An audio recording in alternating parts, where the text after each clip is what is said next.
प्रिय विद्यार्थी, बगड़िया बाल विद्या निकेतन ऑनलाइन क्लास में आपको स्वागत है। आज हम पढ़ रहे हैं कक्षा 10 क्षितिज का अध्याय 13 सर्वेश्वर दयाल सक्सेना का मानवीय करुणा की दिव्य चमक। इसका एक भाग पिछले ऑनलाइन क्लास में हम पढ़ चुके हैं।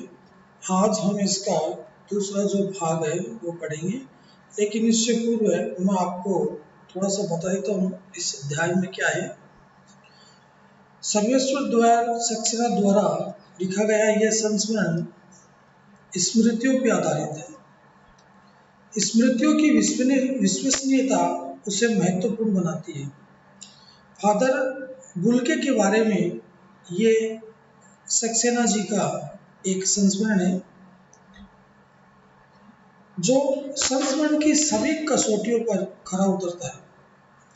अपने को भारतीय कहने वाले फादर बुल्के जन्मे तो बेल्जियम यूरोप के रेम्स चैपल शहर में, जो गिरजों, पादरियों, धर्मगुरुओं और संतों की भूमि कही जाती है, परंतु उन्होंने अपनी कर्म भूमि बनाया था भारत को।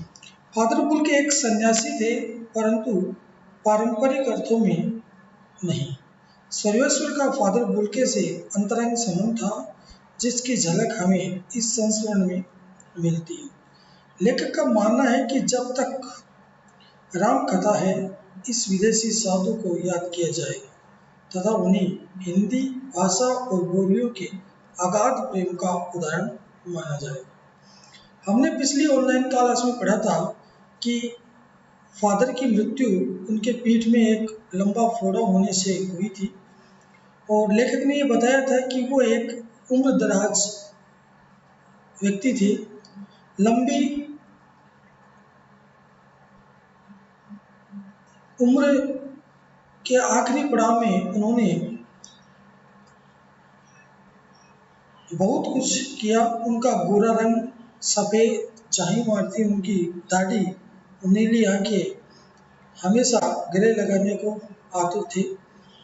लेखक ने यह बताया कि जब भी फादर बुल्के उनसे मिलते थे तो वो एक परिवार के सदस्यों की तरह रहते थे, परिवार के रिश्तों में बंधे हुए थे। किसी के भी सामाजिक या धार्मिक कोई भी कार्यक्रम हो, वो उनके परिवार में जाते थे।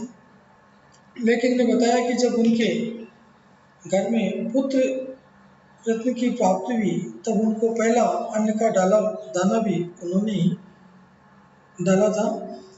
इसी के आगे उन्होंने फादर बुल्के का जीवन परिचय हमें बताया कि वो बेल्जियम में इंजीनियरिंग के अंतिम वर्ष में पढ़ाई कर रहे थे, और उनके मन में आया सन्यासी बनने का, तो वो सन्यासी बनकर भारत आ गए।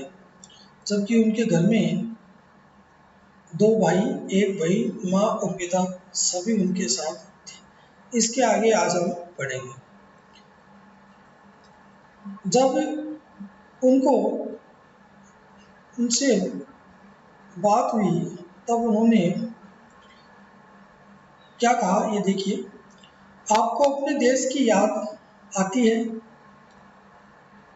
मेरा देश तो अब भारत है। फादर बुल्के को जब ये पूछा गया कि आपको अपने देश की याद आती है, तो उन्होंने कहा कि मेरा देश तो भारत है। मैं जन्मभूमि की पूछ रहा हूँ। हाँ, आती है, बहुत सुंदर है मेरी जन्मभूमि रेम्स चैपल। घर में किसी की याद, माँ की याद आती है, बहुत याद आती है। फिर अक्सर माँ की स्मृतियों में डूब जाते देखा है। उनकी माँ की चिट्ठियाँ अक्सर उनके पास आती थी। अपने अभिन्न मित्र डॉक्टर रघुवंश को वह उन चिट्ठियों को दिखाते थे। पिता और भाइयों के लिए बहुत लगाव मन में नहीं था। पिता व्यवसायी थे, एक भाई वही पादरी हो गया है, एक भाई काम करता है, उसका परिवार है।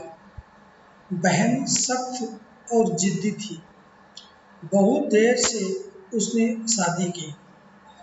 फादर को एकाध बार उसकी शादी की चिंता व्यक्त करते उन दिनों देखा था। भारत में बस जाने के बाद 2 या 3 बार अपने परिवार से मिलने भारत से बेल्जियम गए थे। लेकिन मैं सन्यासी हूँ। हेमचक्र ने कहा, मैं सन्यासी हूँ, आप सब छोड़कर क्यों चले आए? तब उन्होंने उत्तर दिया, प्रभु की इच्छा थी। वह बालकों की सी सरलता से मुस्कुराकर कहते, माँ ने बचपन में ही घोषित कर दिया कि लड़का हाथ से गया, और सचमुच इंजीनियरिंग के अंतिम वर्ष की पढ़ाई छोड़ फादर बुल के सन्यासी होने जब धर्मगुरु के पास गए और कहा कि मैं सन्यास लेना चाहता हूँ तथा एक शर्त रखी जो अमूमन सन्यासी बनते समय, सन्यास लेते समय रखी जाती है, कि मैं भारत में जाऊंगा। जब उन्होंने वहां पर सन्यास बनने की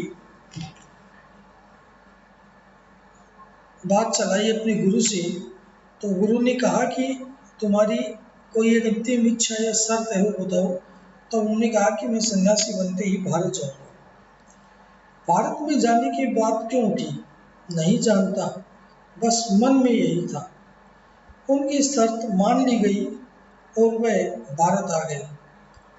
पहले जिसेट संघ में 2 साल पादरियों के बीच धर्माचार की पढ़ाई की, फिर 9-10 वर्ष दार्जिलिंग में पढ़ते रहे।